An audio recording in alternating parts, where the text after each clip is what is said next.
Hello, friends, and welcome to Worldbuild with Us, the podcast where we create fantastical worlds with help from you, our listeners.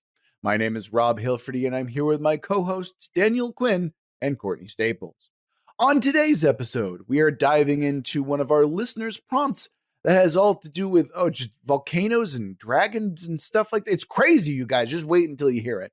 But before we get into that today, let's go ahead and remind you that if you want us to build your world, you can always go to our website, worldbuildwithus.com, click the link, follow the instructions, and within a reasonable amount of time, we'll be building your world.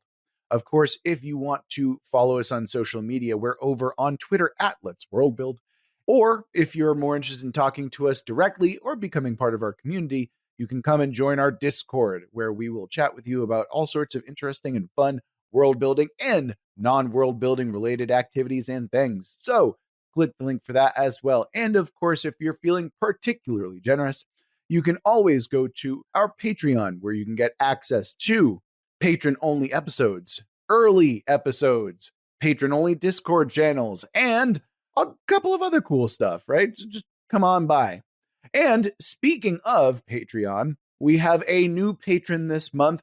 You know him and love him from the Under Common Taste podcast. It is Ian. So Ian, welcome. Thank you for your patronage. It's great to have you in the community and on the podcast. So it's really great to see you.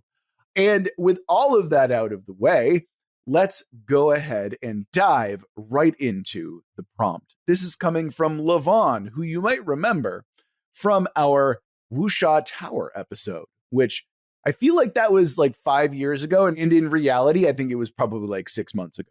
Yeah, I think so. Yeah, time's weird, especially Kansas time. But anyway, our prompt from Levon this time is: the world is a world not unlike our own. However, instead of many continents, there is only one. And it's in the midst of a series of volcanic winters that are threatening to topple civilization.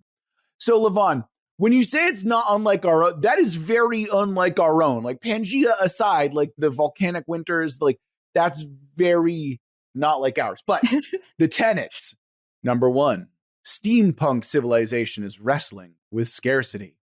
Number two, seasons are very intense. And number three, dragon cults and their blood magic have begun to spread rapidly amongst the population. And with our setting introduced, we can now dive into the setting itself. So, Courtney, I feel like the blood magic tenet is almost directly aimed at you. Mm-hmm. Do you have a tenet related to blood magic for this episode? I actually do not. Wow. Okay.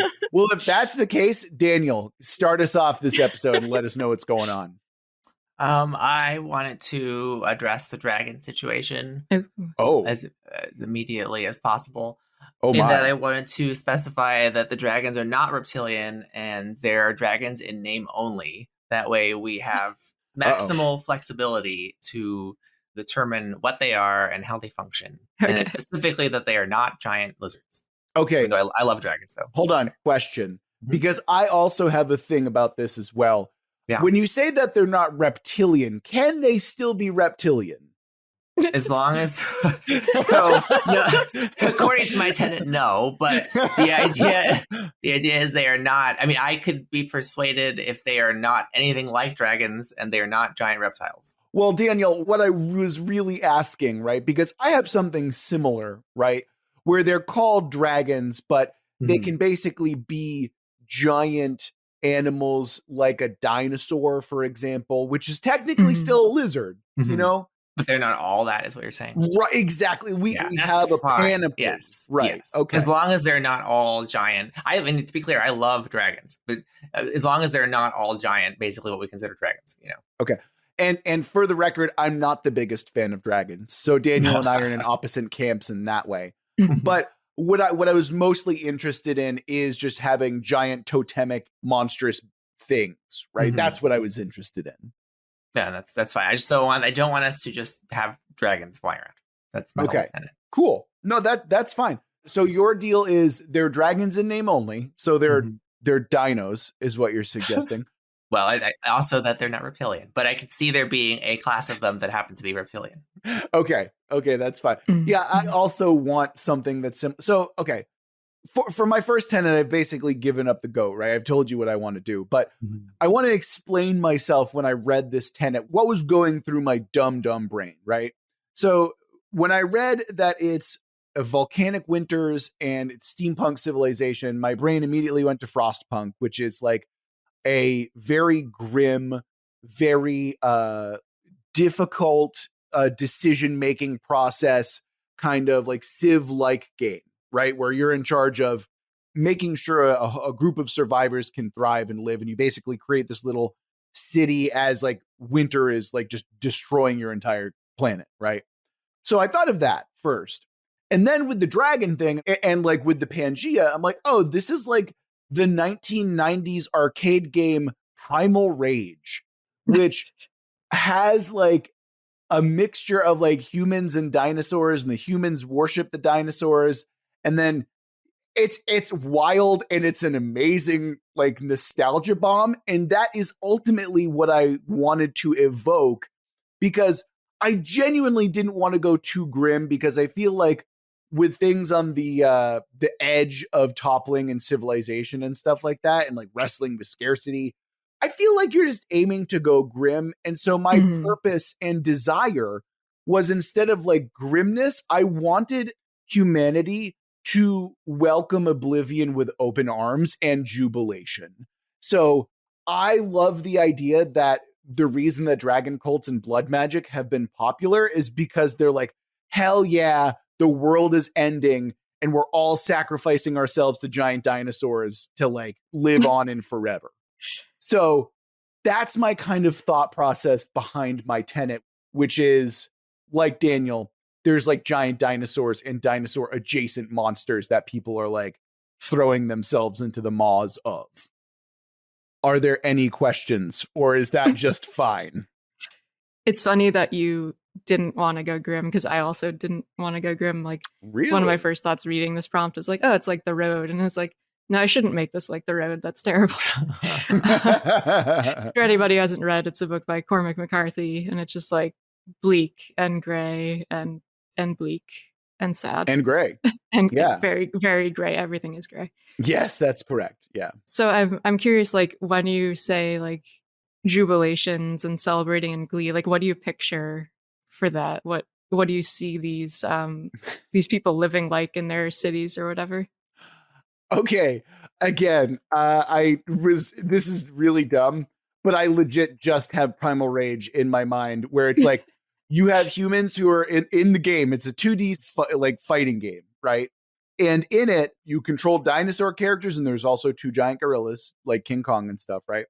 But in the background of the fight stage are little tiny humans, and they're like cheering on the giant dinosaur that their particular tribe worships. Oh, okay. So in addition, while you're, because you play as one of the giant dinosaurs, you can basically just in the middle of the fight, reach down and eat a human for no reason.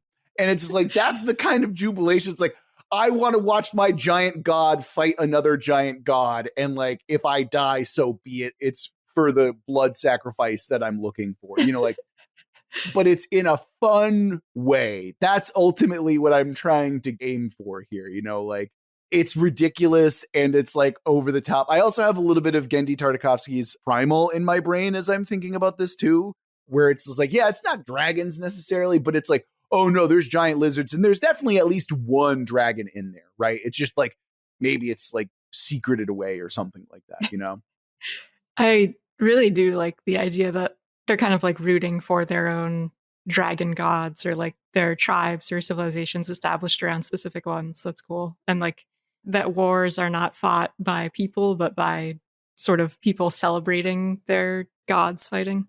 Yeah, I mean, that's something fun that I think. Well, I think it's also a good idea to have it just be a distraction from the scarcity of food. And it's also like a way, okay, it's ridiculous, but it's like starting to kind of come together, I think, because it's like, yeah, you could also just have that be like a way that they curb scarcity, right? Is that to make it so like, yeah, if you die in the service of this giant dragon, then one, you're also curbing the population so there's less drain on resources, and two, like you're giving them a reason to kind of like continue to live and not feel completely dejected by their situation, right? Yeah, I like that a lot. So it's kind of like a more outlandish Dinotopia if the dinosaurs weren't servants, but overlords, revered in some way. But brutal warriors, yeah. Yeah, brutal warriors and like warlords, essentially. Yeah. So are these creatures sentient? I would say so. I think that if we're talking about a dragon, right, like dragons inherently have an intelligence, and I would like to keep that aspect for sure. Mind you, it can be a rudimentary intelligence, and it could be a very brutal and brute-ish intelligence, but I think that there should be some level to it. You know what I mean? Mm-hmm. I know we're still going through tenets, but I vote when we get to the quest part, we should just make some of these god dinosaur dragons. Also think we should figure out what the realm is, because we don't. Yeah. It certainly has a flavor of this, but it's also steampunk, right? Right. Mm-hmm. Yeah. So we have to kind of continue to figure out what it is before we turn it into primal rage. Right. Exactly. I'm totally exactly, Daniel. Yes. Right. All right. So let's get back to tenets. Courtney, you haven't gone yet. So it's not the road. That's good. What is your tenet that helps us not have it become the road?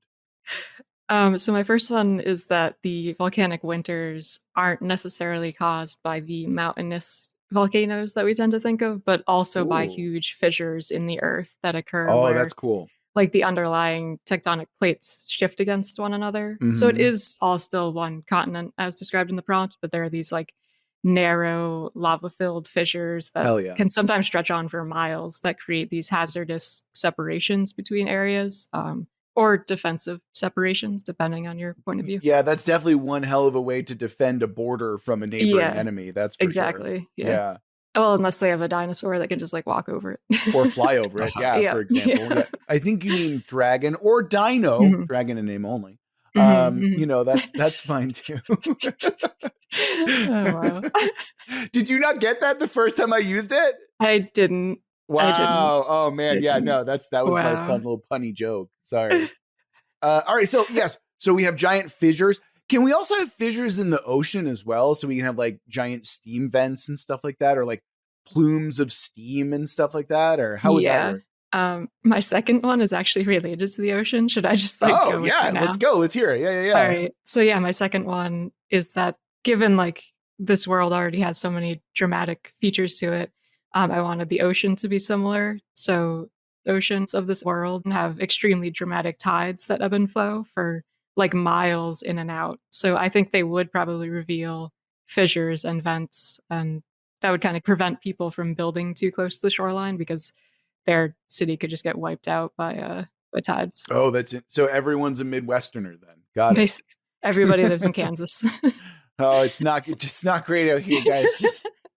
And you know what? I can say that because I know that no one from Kansas listens to the podcast thanks to Google Analytics. So fuck you, Kansas. Oh wait, although we have one Discord member who I think Sunwalker is originally from Kansas or spent time here, right? Oh, I don't know. Am I the only one who's remembering this? All right, in which case, like, you know what I'm coming from then. You know where I'm talking about. It's fine. But yeah. Anyway, moving away from Kansas. I genuinely thought that when you're like, considering how like all the geographical features are going to be big and bombastic, I wanted the oceans to just be really boring ocean. I really thought for some reason that you're going that way. They're very still, calm waters. Yeah. There's nothing wrong with the oceans. That's your There aren't any like sea monsters or serpents or amphibious dragons or anything in there. Nope, don't need them. Yeah. There's no sea monsters at all. There's not one kraken. There's not a single Loch Ness monster, none whatsoever. All right, so Daniel, we're on our second round of tenets already. It feels like we're just blasting through these, but what is your second tenet, sir? I had written that there is something unassailable at the heart of the continent, and the weather there is pristine. Ooh, interesting. So there's like a ring around like this paradise, essentially? Yes. Oh, interesting. That's really cool. Do we want to talk about like what that is and how that comes to be, or what are we thinking of? Is it like a static thing that's always been the way it is, or is it spreading or shrinking? I don't really care so much about when it happened, but I don't want it to get bigger or smaller. Okay. Okay. Gotcha. Could be perceived as the heart of the storm, or maybe like a Mhm. place before the storm or whatever. Mm. Ooh, I'm picturing like a giant crater, like from an asteroid impact many, Oh. many millions of years ago. And Oh. I'm actually thinking like maybe that's even where the fissuring originated from. Like this thing smacked into the earth and caused these cracks. I'm sure that totally works Oh, I geologically. like that. Don't question my That's science how there. science works, guys. Yep. That's how Yeah. science works today. But for some reason, like that specific area, whether it was just chance or magic or some alien life that was brought on the asteroid, that particular area has stayed like pristine and healthy and vibrant. That's really cool. I like that quite a bit, actually. Yeah. Yeah, I mean, like, there's no good segue that I have to my tenet. I just don't have one. Mhm. So, okay. Remember, I was aiming for jubilation here, right? For the end of the world with everything that I was thinking of when I was thinking about this tenet. So we have to square the idea that it's like steampunk tech, right? Like that's the Mhm. other thing that I Yeah. was really kind of focused on, because the weather, yes, that's definitely a big problem, but I was definitely more interested in like the dragon cults and stuff like that, and the steampunk bit, because I'm perhaps unsurprisingly a big fan of like steampunky stuff. Like I think there's a lot of cool stuff with that. However, considering that we're like on the edge of scarcity, right? I have to imagine that this technology is becoming increasingly difficult to maintain and find, or create rather, especially considering the massive swings in temperature and the uncertainty that this life now brings with scarcity, right? So my kind of tenet, and again, I hate to be so like reductive in terms of my tenets this week, but I've just got like a weirdly pop culture brain, and I don't know why. But ultimately, I want the tech level and expression of technology to be that of something you would find in Mad Max Fury Road. Mm. Because Mad Max, right, is functionally steampunky. It's just a much more grounded steampunky thing, right? What I'm interested in is repurposing of technology, having weirdly advanced technology in some areas and weirdly behind technology in other areas. And a lot of it is like found tech that's been repurposed or scrapped together. So like I'm thinking about altars made out of steering wheels and like Mm. clothing that's made out of bullets and like bullet casings and stuff like that, right? Like stuff that is deeply from Mad Max Fury Road that's like scavenged. And that's kind of the aesthetic that I think that the humans should have, is like we're scavengers, we are able to survive, but like Mhm. the way that we use technology is complete. Like we're not using airplanes, right? But we can use a jet engine to heat our food and to like keep us warm, like something along those lines. That's kind of where my brain is right now. I like that because I think it also fits with like the idea that civilization has now shifted more towards embracing the end. Almost like Oh yeah. why try to form new technologies when we can repurpose old ones, given that, we're all gonna die very soon. Oh shit, that's even grimmer than I was expecting it. Yeah. Like, okay, yes, like I know, but I was aiming for jubilation, and I know that Yeah. it's hard to think about that with the end of the world, but you're super right. It is definitely like they don't care. Like, why would anyone care about advancing civilization when the Mhm. civilization is actively coming to an end, right? And so I was wondering if, one way to interpret the levity that you're interested in is to say that there's a sense of humor in it. So, you Yeah. could still have Yeah. this post-apocalypse. I can't really imagine a jubilant Mad Max society, but I can't imagine one where they have the post-apocalyptic elements of Mad Max and it's steampunk. So Mhm. it's almost like Snowpiercer adjacent, but they have a sense of humor. And that is probably what would give it levity. Yeah. I mean, Oh. there is like a certain ridiculousness to Mad Max. Yeah. Yes. Well, I actually think I have a way that we can square it, right? We can actually bring in the tenet that none of us have talked about yet, which is like the severe shifts in weather. So maybe what's going Mhm. on is that the weather is becoming more severe. Like the winters are becoming colder and longer. And so whenever there is a break in the weather, whenever there's like a summer, the celebrations become more jubilant, more like bombastic, and it feels like the end of the world more each time there is a summer, right? Like it is a grand release of all of the tension and dread from this extended volcanic winter. Yeah, that's interesting. I wonder too, then, like maybe the seasons are not just more intense as it goes along, but also like the changes are more frequent. And could that relate somehow to the dramatic tides that I talked about? Oh, you're talking about like tsunamis that are like miles high, basically. Yeah. Yeah, or like literally the oceans shifting is like the flow of the temperatures of water and everything are changing the weather as they go. Oh, So like when the tide comes in, like some certain weather pattern is going to come with that. Do you have an example in mind? Because that sounds really cool. I want to hear it expressed a little bit more.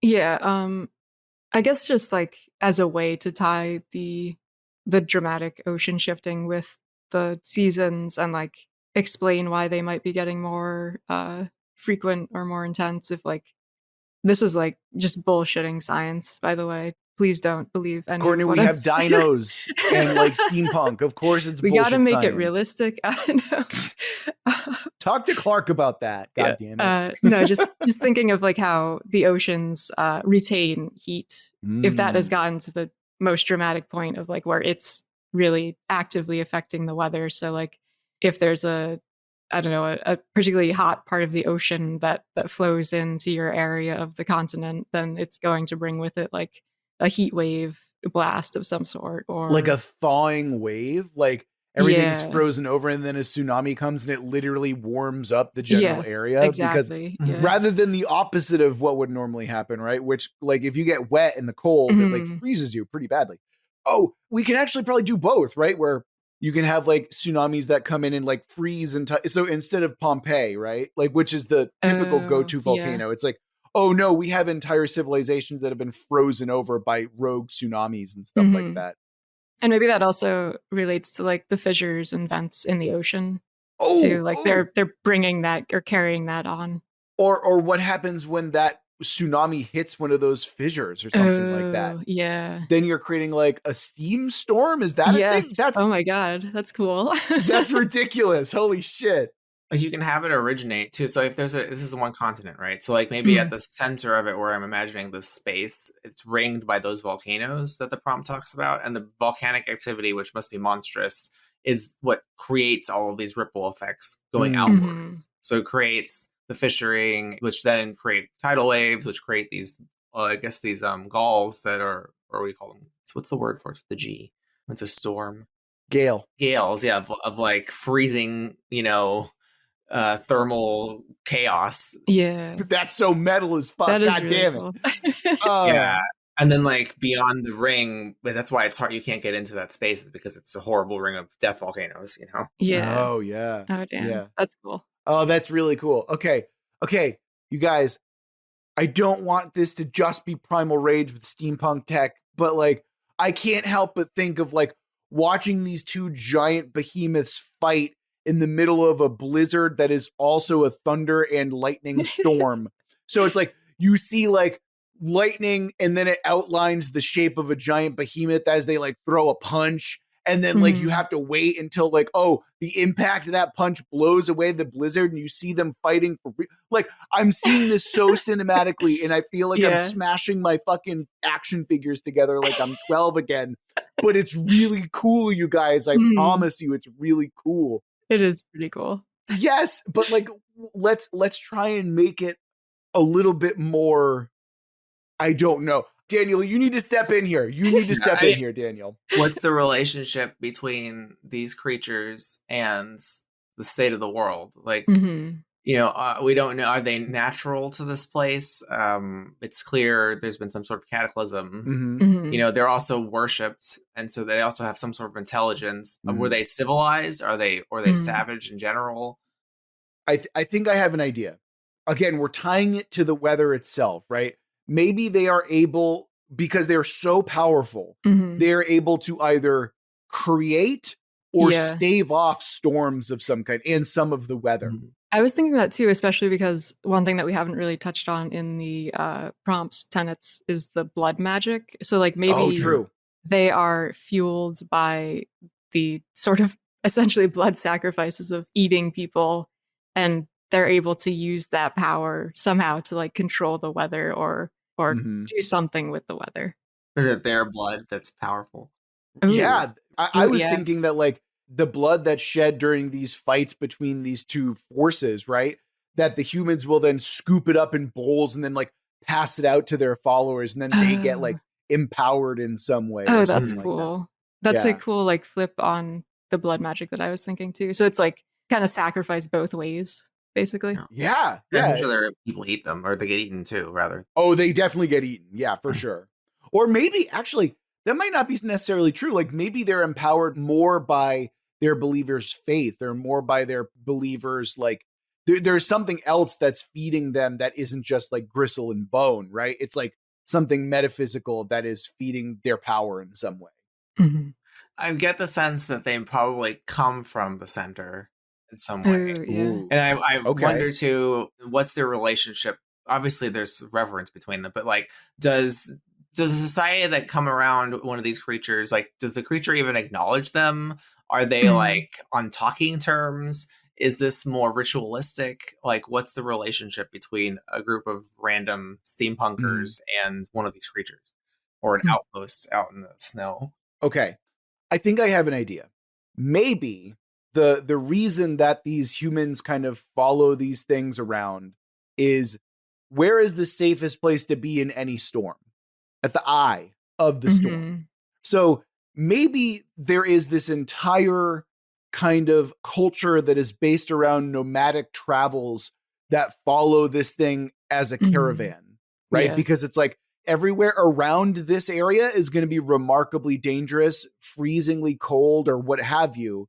And like, yes, it's still dangerous to be around this thing, but it still might be safer than trying to survive out in the cold wastes. And mind you, that's not everyone. Not everyone believes that, of course. So you're going to have massive civilizations and settlements where they're like, yeah, no, we choose not to follow those things. But then you'll have the Mad Max inspired like worshippers of these things that follow them in like caravans and stuff like that. Or maybe as precedents to the creature the dino that's coming.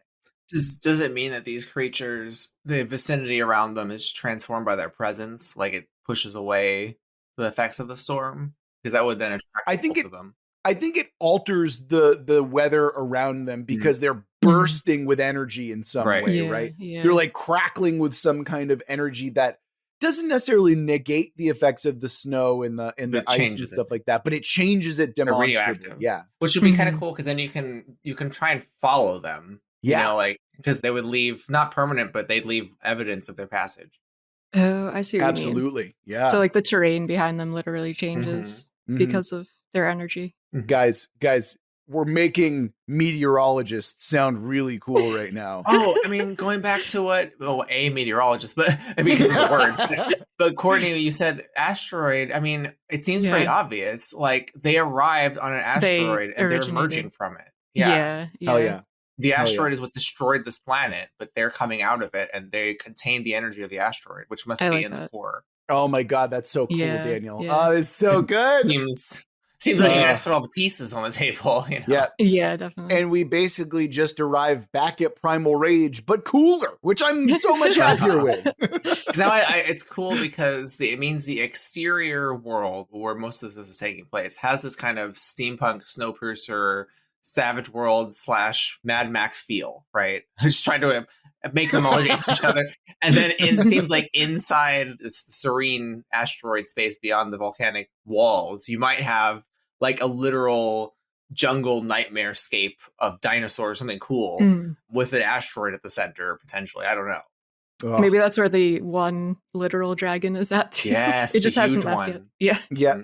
Oh, and it's like hoarding the asteroid that it fell on or something like that. Unless the dinosaurs are its baby or the creatures are its children. It's like a mother dragon that's given birth to all these things. Yeah. That's cool. Yeah, and it's just a mother of monsters. And I could see it being a mix of creatures. And so like Because we're saying these creatures, one could be a giant ape, one could be like some kind of elephant demon, one could be Ooh, elephant demon. That sounds dope as fuck. Holy like shit. whatever they are, right? Yeah, But it then I does. imagine the mother must be this conglomeration of possibilities, you know? Well, no, because like in like Beowulf, right? Grendel's mother is traditionally the mother of monsters, right? Mhm. And she gives birth to numerous varying types of monsters, but she herself has a static form. So we don't even have to create an amalgam necessarily. It can just be like, hey, this is what this creature looks like. It is a dragon, so we can satisfy that aspect of the prompt. Mhm. And then Well- all of her progeny looks like weird, like it can be whatever we want it to be, right? I don't mind it being a single thing, but per my tenant, I do not want it to be a dragon. Okay. Okay. Specifically, that was all my tenant was about. Can it be like a chimera kind of thing? That's Yeah. fine, but Yeah, it we'll cannot get be there. a regular ass dragon because that's why I created that tenant. Okay. Daniel never let us have any fun. God damn it. There can be some monsters that look like dragons, but the big ass one better not be a regular fucking dragon. All right. What if it's a dragon with 5 heads, Daniel? That's a fucking dragon. What if it's literally Tiamat No. from the I want D&D something cartoon weird. series? We can do the better animated, than dragons. animated series. No, none of the fat ass Tiamat dragon Just from the Tiamat. D&D. Wait, what's None of that wrong crap. with Tiamat the dragon from God, the she's D&D animated series, Daniel? Ridiculous looking. I love That's her. not a regular ass dragon. That's a dragon with ridiculous. 5 heads, and she got No, little stubby legs. Giant, Like, scaly fucking lizards. It needs to be something unexpected. Daniel, I don't know about you. If I saw a dragon, yeah, whatever. If I saw a dragon with 5 heads, that's unexpected. I feel like I'd be like, oh, it's Tiamat. You know, that's basically in real life. That'd be my reaction. Oh, it's a fucking Tiamat. Wow. I like You know? how Daniel's getting devoured by the 5 heads. If they're like, oh, wait, so derivative, so original. I know. It's just a dragon. God. Like, can we do something fucking weird? Like, I don't know, a plant creature, like an orchid We've done monster. plant creatures many times. Like some kind of weird annihilation-esque monstrosity, you know? Okay, that I'm more interested in because I feel like if you were to merge an organic being with like a weird asteroid heart, That's what I mean. like that's interesting at Oh. least. Yeah. Okay, wait, Daniel, hold on. It Hear me out. can functionally look like a dragon, you know what I mean? But I want it to not be a dragon. Okay, You know Daniel, what I hear mean? me out. Hear me out, Daniel. It's It's a dragon that has had its heart replaced by the asteroid, and the asteroid Yeah. is becoming Oh. bigger. it's And like, just a fucking dragon with an asteroid heart. Come God on. damn it, Daniel! It's cool. I admit it. I love the concept, but that's not my tenant. Not a fucking dragon.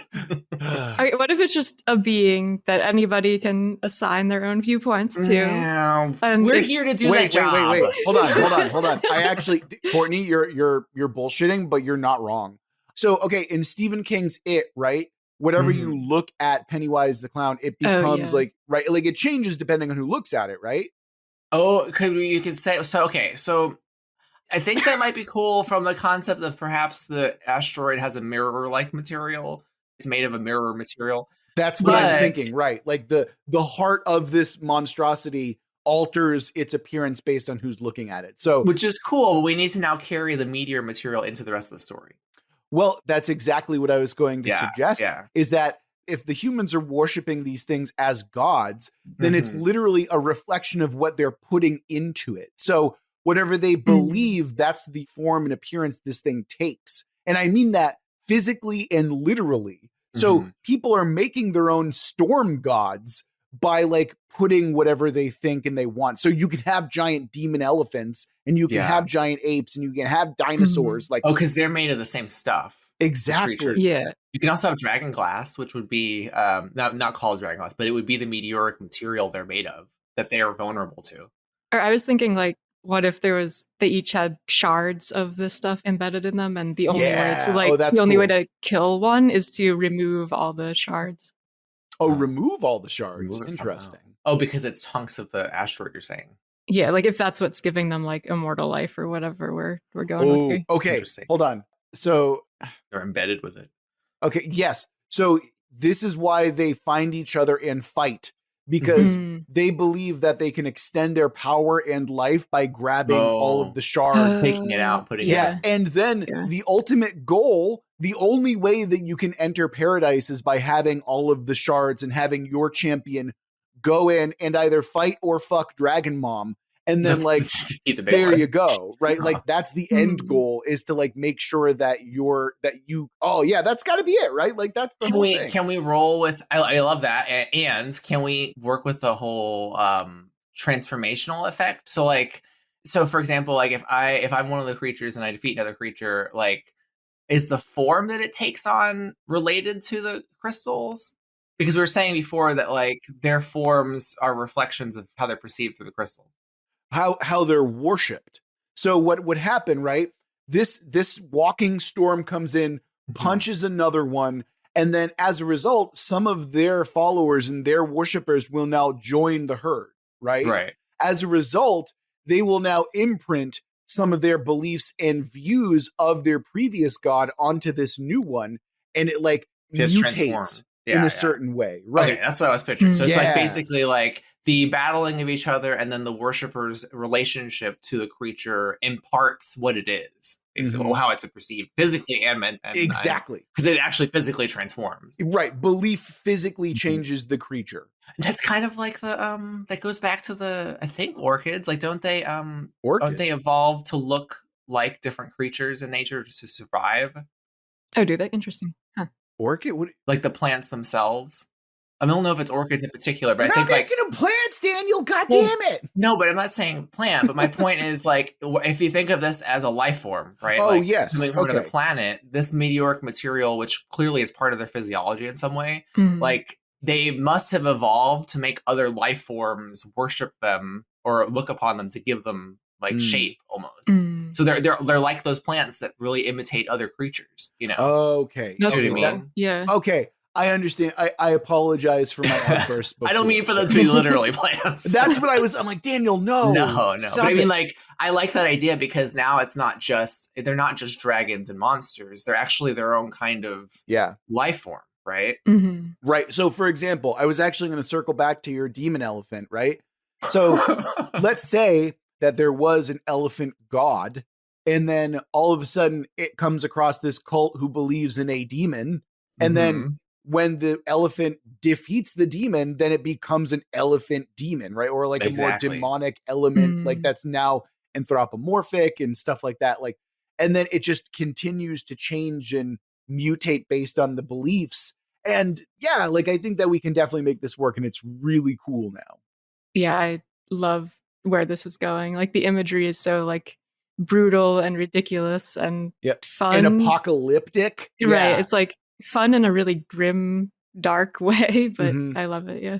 Courtney, would you describe this as a fun apocalypse? Because I feel like I could describe this as a fun apocalypse. It is pretty cool.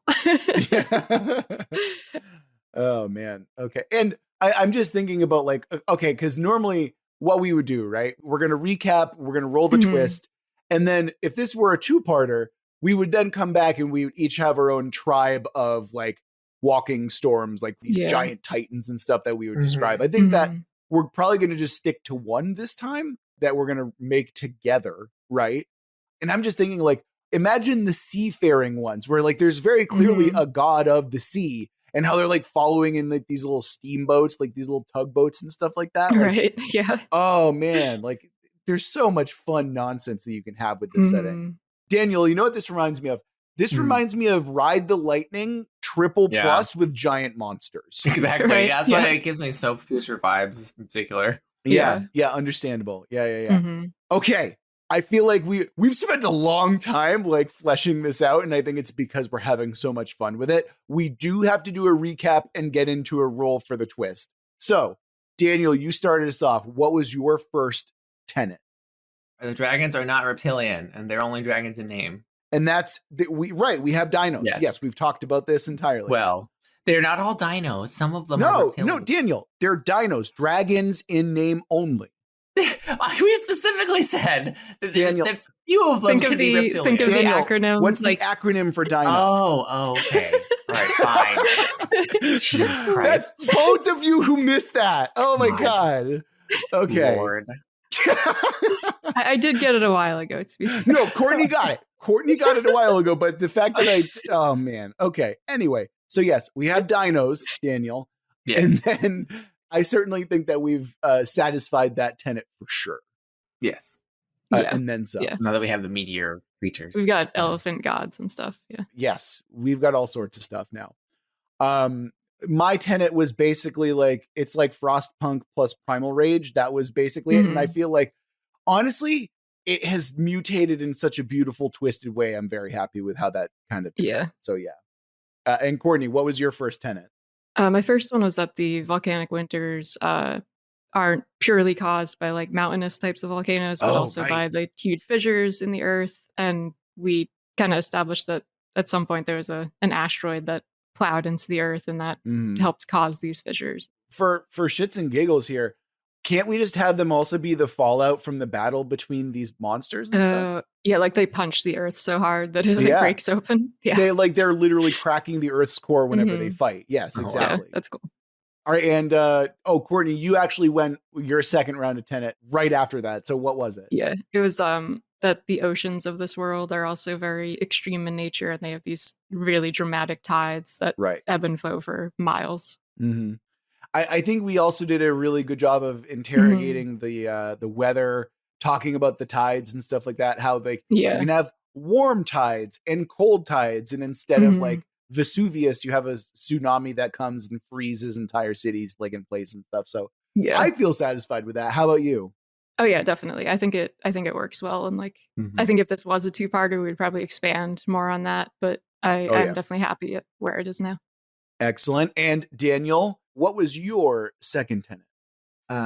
That there's an unassailable center at the continent where the storm isn't there, so it's serene there. Right. We've got our oasis. Yes. And I think that we've placed the mother of all these things at the center of that. Is that correct as well? Yes. As well as the asteroid. Well, I'm seeing those as basically the same entity. Yeah. I feel like we did a good job creating a kind of mythos around that as well. So yeah, I think that that's satisfied. And then for my final tenet, it was basically, we have steampunk technology, but it's like scavenged, repurposed tech for most of it, right? So you'll have like highly advanced stuff in some cases and not so advanced stuff in other cases, right? That's kind of gotten fleshed out in how the caravans of these like human worshippers follow these DINOs around, right? Like they're following them in these kind of like Mad Max style caravans and stuff like that. And I feel pretty happy about how that's all coming together. So yeah, I feel like that's pretty well satisfied as well. Yeah. I think that's essential to how it works. I agree. So with all of that out of the way, we can now roll for our twist. And our twist this time is the food is people. It seemed rather obvious. Yeah.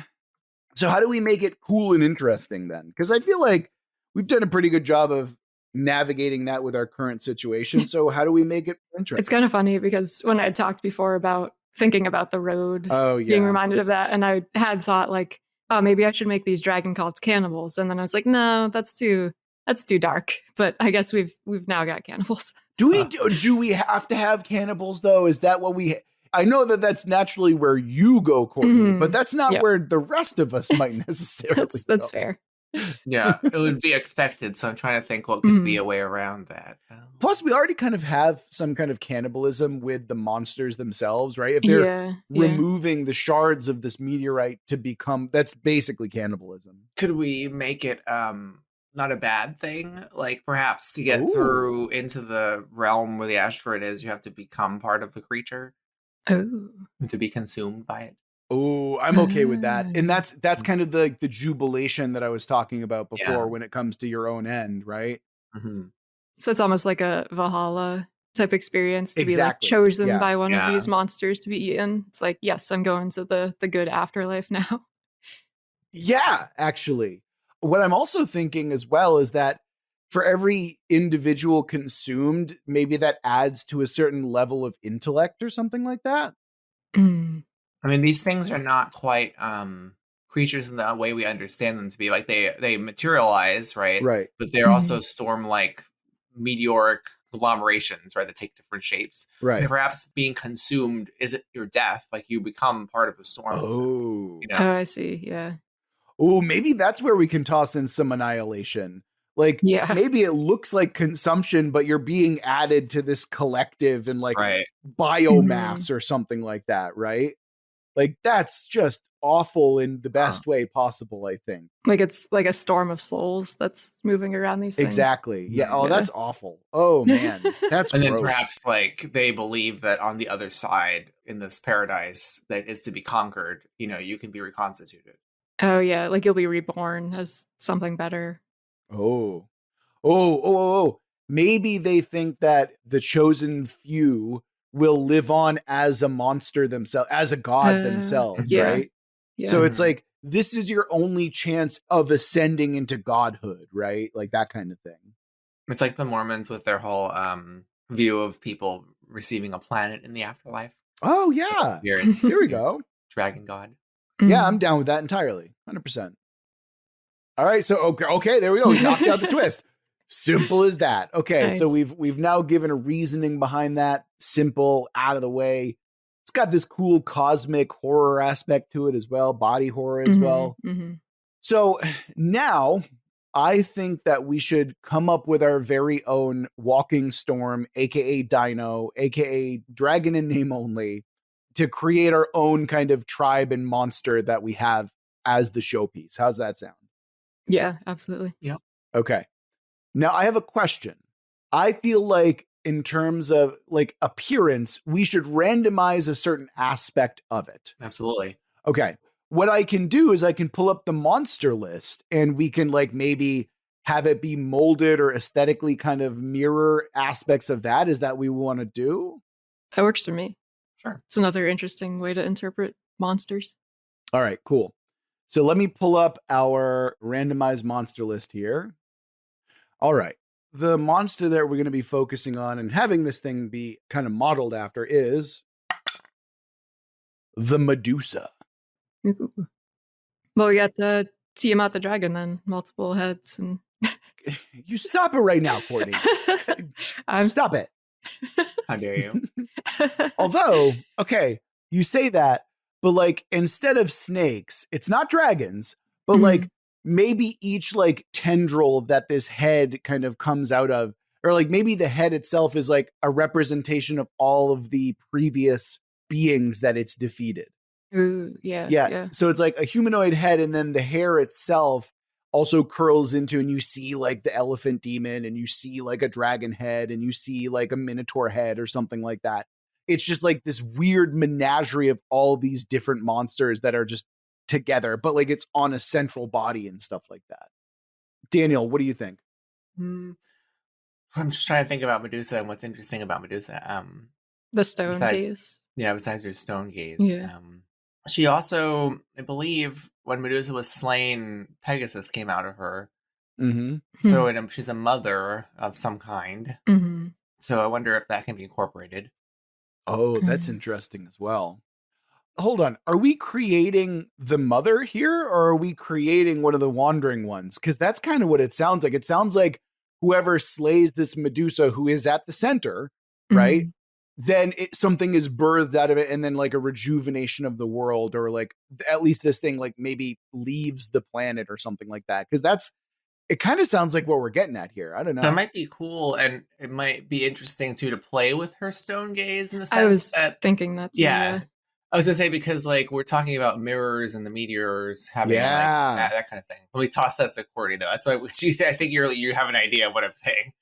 I was actually going in a different idea with like not a literal stone gaze, but I'd been thinking like maybe a way to interpret that is that she can stop the weather, just like stop the movement of the weather around her and keep it from shifting. And like that also ties into the central area where it's this pristine, calm zone.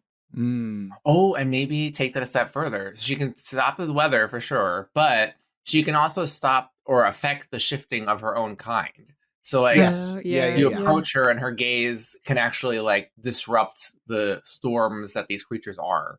Yeah. Well, it disrupts the metal that they've embedded within themselves. Exactly. Mm-hmm. So this whatever the dino that faces her at the end has to play the same kind of like dodge roll, like run for cover type thing that like Theseus? Is it Perseus? I think it's Perseus. I can never keep those two straight in my mind. But Go Google it. It might be easier. yeah, whichever one it was, right? Like they kind of have to play this like peekaboo game. And I feel like the stone gaze of the Medusa works from that way as well, right? Mm-hmm. Yeah, it's Perseus. I think Theseus slew the Minotaur. Yeah, Yes. Theseus is the Okay. monster. All right.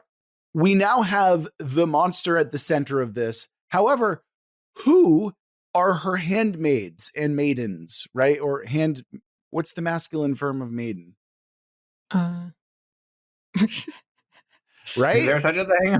I don't know. Well, who are the people who wait on her hand and foot, right? Because, okay, so if you're part of the scavengers, you're like in the caravan, you're like following your walking storm, your dino, what have you. And that's kind of your life, but you're in paradise. What does that look like? What are the people who are attending our Medusa here? What is their job? What do they do every day? Well, we know that if we're going with mythology, like Medusa's one of 3 sisters. The Gorgons, right? Yeah, and it might also be interesting to have an attendant, the true attendant cult, maybe. Like if the others are cults of these creatures, there might be a true attendant cult of the mother itself.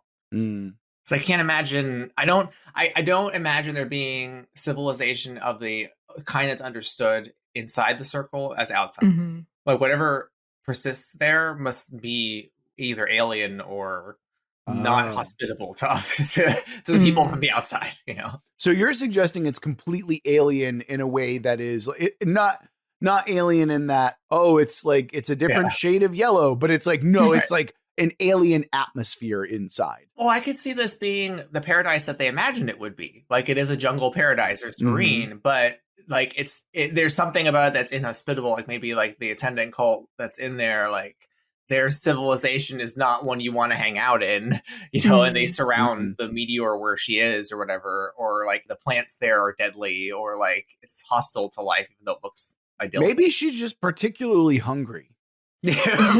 Like maybe the level of sacrifice that's required is actually that might really work, especially if you consider like getting into this completely beautiful like uninhabited oasis and how deadly quiet it is. And it's like you don't hear animals, you only hear like maybe 2 or 3 people at most, and everyone else gets like sacrificed essentially. So it's like there is a beauty and then there's an unsettling quiet that goes along with it. Yeah. Like I could see the cult, also minions of her cult or whatever they are, like seeking out sacrifices, you know, constantly. Yeah. Maybe her like closest cult members are ones that have been imbued with the meteorite or asteroid stuff or like have been merged in some way with these monstrous features. So they do get to live this life of peace, but they've been turned into something that is not human. Maybe maybe that's how these walking storms are birthed in general, right? Like whenever this thing becomes powerful enough, it leaves the oasis and then bam, you've got a new one, right? And then the cycle starts anew. Almost like an incubator inside there rather than like a traditional birth. It's like she has all these sort of eggs around her that she's keeping track of. And yeah. There we go. Fucking nailed it. That's awesome. Yeah.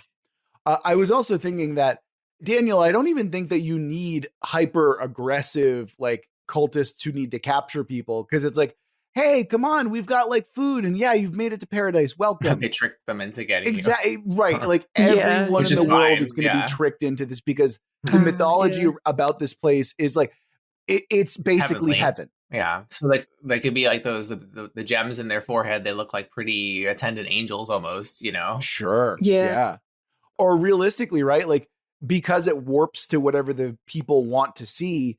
You know, these attendants who have the gem in their forehead, which is a great detail, by the way, Daniel. That's really cool.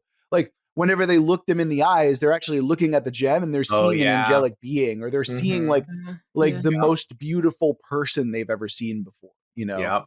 So you don't need violent wardens or, you know, man catchers, right? It's like, no, this is enough. Like the honey is enough. Yeah. I'm picturing this like kind of cinematic scene in my head where you don't actually see this happening, but you just hear the sounds of jubilation and celebration from inside this like crater area. Oh God. And a lot of excitement. And then like maybe a split second of agonized screams and then just silence again. Yes. Yeah. Oh my god, chorus Courtney. Fucking chorus. I can visualize that, and it's horrible. Yeah. Are the screams? I bet some of the screams aren't actually screams. We're just interpreting them to be screams. I mean, not Exactly. screams, but the jubilation. It reminds me of Nope in that way. You know, Jordan Peele's Nope. Yes. Yeah. Oh god. How the sound so really tricks you there. Yeah. Yeah. Like maybe for like a half a second, and then you're like, oh, wait a minute. You know, like that kind of thing. Yeah. Minor spoilers for Nope, but you know, fucked up. Yeah. Anyway, yes, I think we've nailed it. I'm really excited with how this setting played out. Honestly, this was a joy. And as much as it still feels like I'm smashing my action figures together, I feel like we've also justified it enough where it's really fucking cool. So agreed. I'm happy. I'm very happy with what's going on. I just had a ton of fun with this one. It went in a way that I was not expecting at all, and I love it. Yeah. I'm kind of with you on that one. How about you, Daniel? No, I like that we can visualize all of it now. Oh, definitely. Yeah.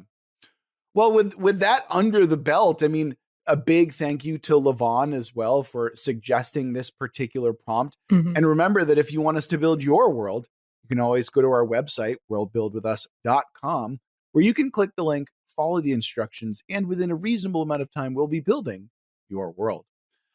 If you want to come join us on social media, you can follow us on Twitter at Let's Worldbuild. Or if you want to come join our community more directly, you can come talk to us on Discord with the link for that in the description and on our website. And if you're feeling particularly generous, like our brand new patron, Ian, which, by the way, Ian, thanks once again, like deeply appreciative of your support. And we'll definitely have you on the podcast again, regardless. But still, we love you. And go check out Ian's podcast as well. That's Under Common Taste, where they do all sorts of homebrew stuff for D&D.